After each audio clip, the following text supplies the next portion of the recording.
Bedraggled souls, tangled by wire and sucked down by mud, look up to see an epic battle taking place in the heavens. Angels and demons are locked in mortal combat, lifted up on wings of wood, wire, and cloth. A great red beast is seen whirling and swooping in the sky. Spitting fire, it's heralded by all sides in equal measures of fear and awe. His name inspires admiration and dread, and it's heard on everyone's lips. A name that holds as much fame and respect now as it did over a century ago. The Red Baron. The Red Baron. The Red Baron. Manfred Freiherr von Richthofen was born on the 2nd of May, 1892, into a noble Prussian family. He was the eldest son. At the age of 11, he started his military training in the Cadet Corps, where he became known for his fearlessness. He excelled at sport and was a skilled horseman and enjoyed all the outdoor pursuits. At the age of 17, he joined the German cavalry unit as an officer and was assigned to No. 3 Squadron. As hostilities broke out in 1914, Richthofen served as a cavalry reconnaissance officer, but due to the nature of the war, the unit was forced to abandon their horses and instead were serving as dispatch runners and telephone operators. Bored and frustrated, he decided his calling was in the air after seeing the German military aircraft flying overhead. Unable to contain his eagerness and frustration, he applied to the Imperial German Air Service. In his application, he wrote, "I have not gone to war in order to collect cheese and eggs." He was accepted, and in May 1915 he joined the Flying Circus. Initially, he was put into the observer's seat of a bomber. Together with his pilot and good friend Georg Zummer, they embarked on many sorties, dropping thousands of pounds of ordnance into the enemy trenches with little resistance. His first ever air battle would come, though, on September 1st, 1915. While flying over French lines, Richthofen spotted a French Farman aircraft. Zummer engaged the enemy aircraft, and the two charged into battle, the pair excited for their first ever duel in the sky. Richthofen opened fire with his machine gun, but he could only get 4 rounds before Zummer made a turn and threw him off. The maneuverability of the bomber proved a serious problem, and the more nimble Farmen quickly slipped out of their grasp. They were riddled with machine gun fire, with bullets zipping right through the aircraft's wood and cloth frame. Zummer turns to evade and escapes the volley, with the enemy chasing close behind. They turn and turn and turn. The excitement fades as the men realize they aren't catching the enemy and the enemy isn't catching them. Both planes find themselves uselessly turning in circles above the French forest. Eventually, the Farmen opted to leave, and the battle was over. It was an embarrassment for both young men.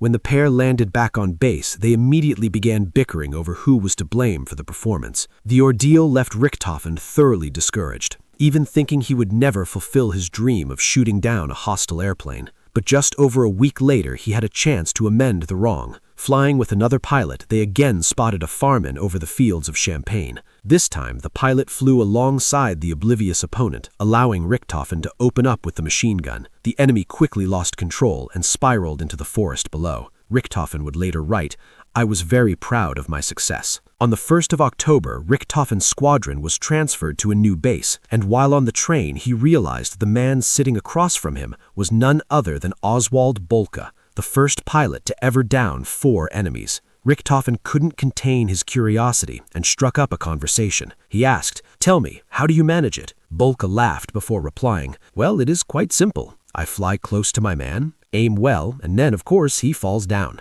Richthofen shook his head. "I do much the same, but they don't come down." The two men continued their talk and became good friends. Richthofen reasoned that their difference in success must be because Boelcke is a pilot and Richthofen was an observer. After that day, he decided he would learn to fly. He approached Zummer, who was now flying Fokker attack planes, and asked him for training. His good friend happily agreed, and Richthofen began his unofficial training in an old 2-seater that had been gathering dust in the airfield. But Richthofen showed to be far from the masterful aviator as we know him today. He was considered below average and even crash-landed on his first solo flight, but yet he pressed on until he was ready for the pilot exam. And so it was.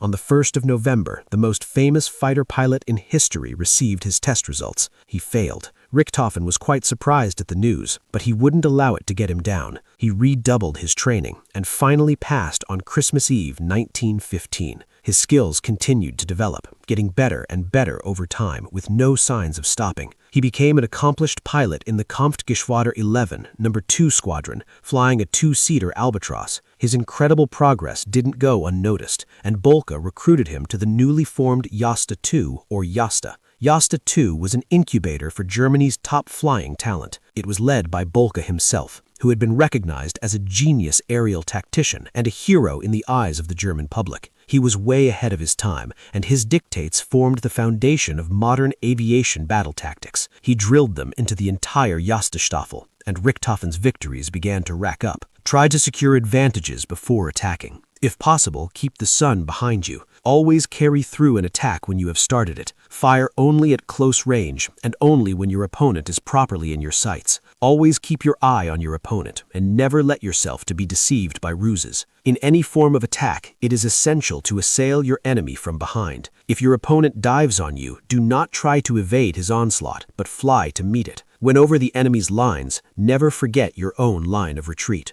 For the squadron, attack on principle in groups of 4 or 6. When the fight breaks up into series of single combats, take care that several do not go for the same opponent. Richthofen received the Blue Max in January 1917 after his 16th confirmed victory. That very same month, he was given command of his own squadron, the Jasta 11. It was at this time that he was inspired to take the daring move to paint his aircraft bright red. In his own words, "For whatever reasons, one day I came upon the idea of having my crate painted glaring red. The result was that absolutely everyone could not help but notice my red bird. My opponents also seemed to be not entirely unaware of my red bird." The peak of the Red Baron's and his squadron's success came during April 1917, which was also known as Bloody April, where he claimed 22 victories, including 4 in one day. In June, he was given command of JG-1, which included several squadrons, including Jasta 11. JG-1 became famously known as the Flying Circus, due to its bright painted planes and the supporting tents and caravans that formed the mobile camp.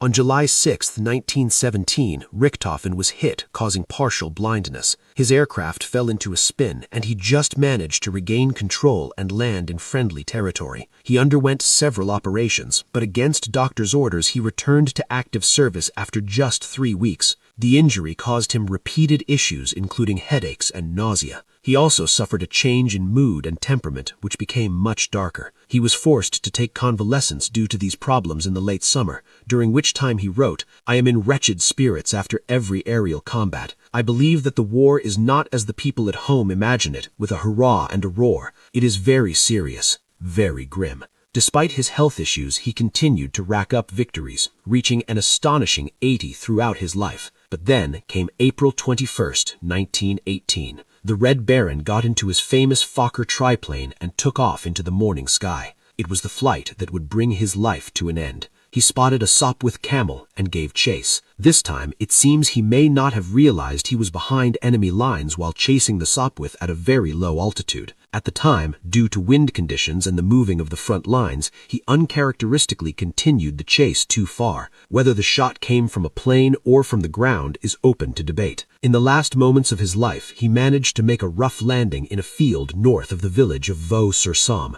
Several Australian servicemen rushed up to the downed triplane to hear the Red Baron's last words, "Kaput." The Red Baron was treated with great respect and was interred with full military honors by the personnel of No. 3 Squadron Australian Flying Corps. Allied squadrons stationed nearby came to pay their respects. Memorial wreaths were laid, one of which was inscribed with the words, "To our gallant and worthy foe." If you haven't yet, please subscribe to the channel and please watch more of our videos. Thank you.